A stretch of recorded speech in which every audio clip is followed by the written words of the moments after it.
السلام عليكم ورحمة الله وبركاته. اللهم صل وسلم وبارك على سيدنا محمد وعلى آله وصحبه وسلم تسليما كثيرا. النهارده بقى يا بنات جايلكم فيديو جميل جدا.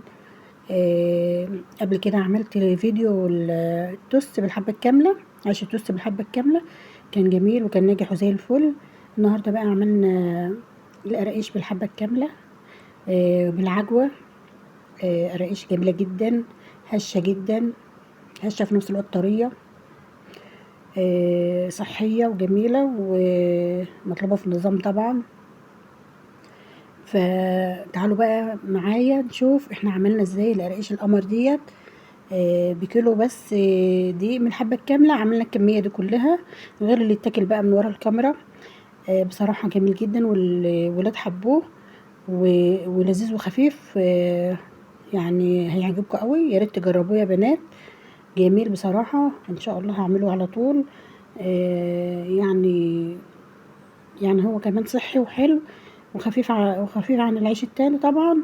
فجربوه معايا يا بنات، ان شاء الله لما تعملوه مش هتسلوه طبعا، هيعجبكم جدا.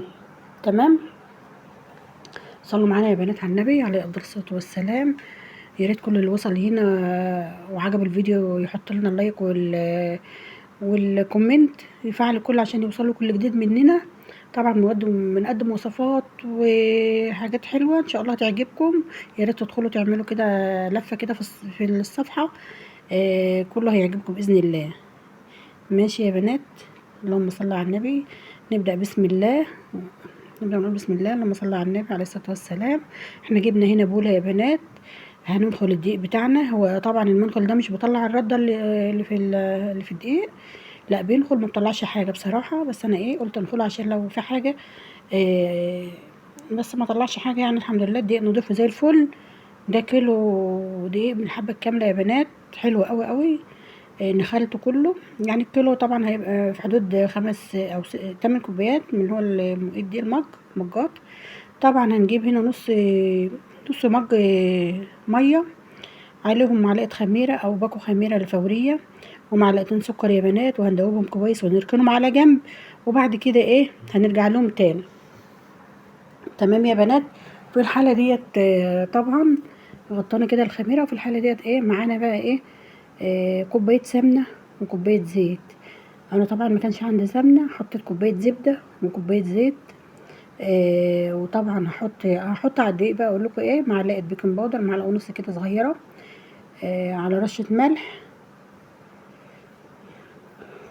تمام يا بنات، ودي رشه الملح. وبعد كده بقى هننزل بقى بالمكونات بتاعنا اللي هي السمنه والزيت.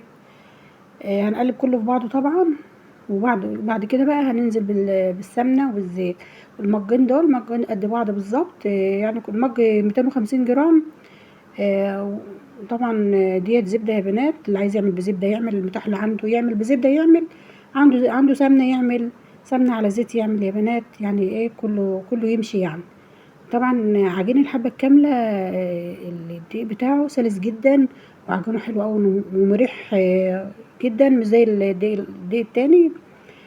فيا بنات يا ريت تجربوه، والله هيبقى جميل. ويعني انا باذن الله يعني هعمله اسلوب حياه، يعني هيبقى معندي على طول باذن الله.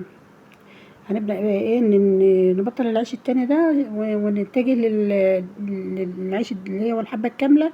صحي يا بنات وجميل ومريح للمعده، خفيف على المعده يا بنات، يا ريت تجربوه.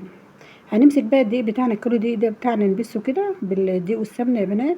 هنا الخميره بتاعتنا هي اتفعلت معانا، هتعرفوها ان هي حلوه ازاي وشغاله معاكي اما تحطها على سكر نص كوبايه ميه، وتسيبها شويه وتسيبها، هتلاقيها اتفعلت كده وعلت كده، عملت فوم كده حلو.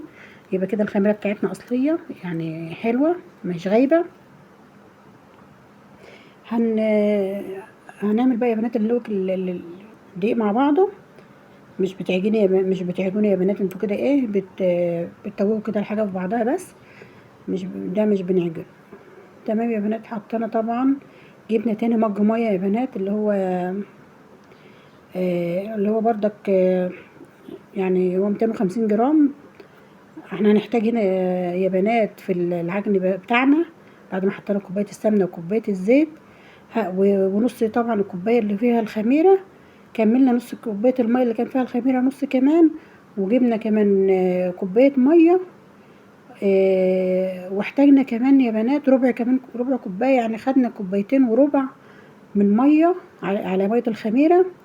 وبكده يا بنات دي كل الميه اللي انا استخدمتها، عما العجينه بقت معانا حلوه وجميله. قعدت كده 10 دقايق اعجن فيها كده، لما تبقى معاكي كده جميله كده وطريه وحلوه اهي يا بنات، جميله جدا، ما خدتش وقت ولا مجهود في العجين.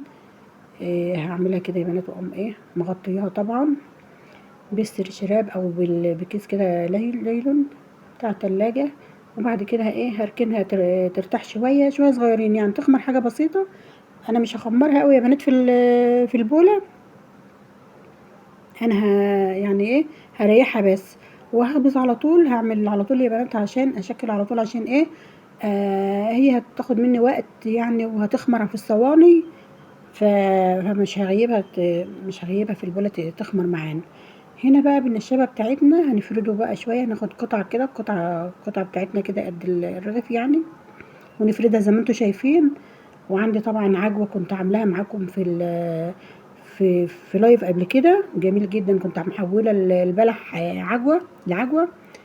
يا ريت يعني تخشوا تشوفوه، هيعجبكم. كان عندي كميه بلح من رمضان ومش هعمل بيها حاجه، فقلت اقلبها عجوه، قلبتها عجوه ونفعتني. عملت منها قبل كده آه، قرص. كان ابني مسافر وكنت عامله له قرص، وعامله له قراقيش برضك كنت عامله منها. ودي تاني مرة اعمل منها بنات جميلة جدا والله، سلسة بقى وطرية كده معاكي وحلوة. طلعتها كانت في الفريزر، طلعتها من الفريزر لغاية ما فكت. فزي ما انتم شايفين كده يا بنات، هنعمل بقى هنخبز الرغيف كده قدامكم زي ما انتم شايفين، ونطبقه كده على بعض زي ما انتم شايفين يا بنات. وبعد كده طبعا الفيديو شرح نفسه اهوت، هنقطعه بقى زي ما انتوا هتشوفوا دلوقتي. طبعا في حته زي ده كده هقطعها بالسكينه بتاعتي. وطبعا الجهه اللي هي فيها قطع ديت طبعا هنزلها لتحت. هقلب العجين بتاعنا اهو زي ما انتم شايفين كده، ونخبز كده يا بنات وبعد كده نقطع بالسكينه. الله اكبر الله اعظم، دي اقامه المغرب يا بنات. صلوا على النبي حبيبي عليه افضل الصلاه والسلام. اللهم صل وسلم وبارك عليك يا حبيبي يا رسول الله.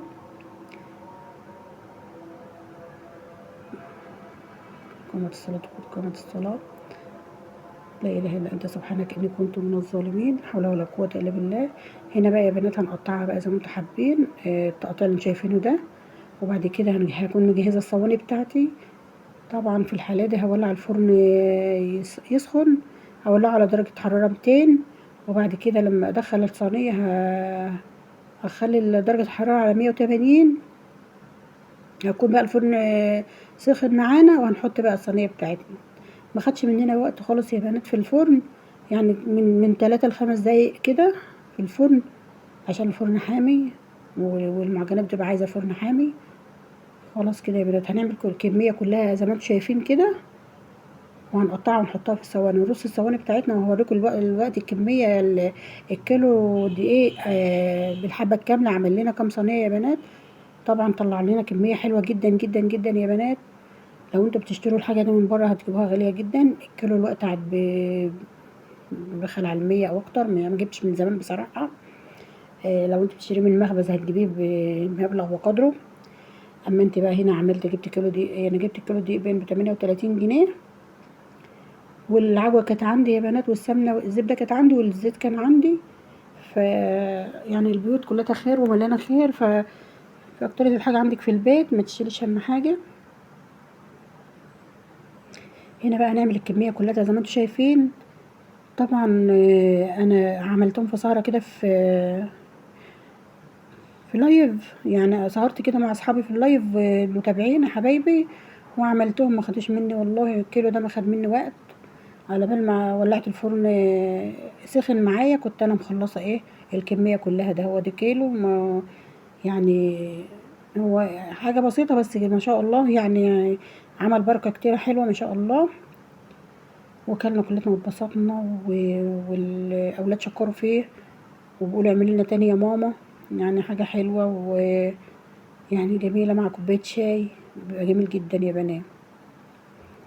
الواحد ساعات بيبقى قاعد كده عايز ياكل اي حاجة مسكرة، يعني بكوباية شاي فالحاجة دي كويسة عندك في البيت.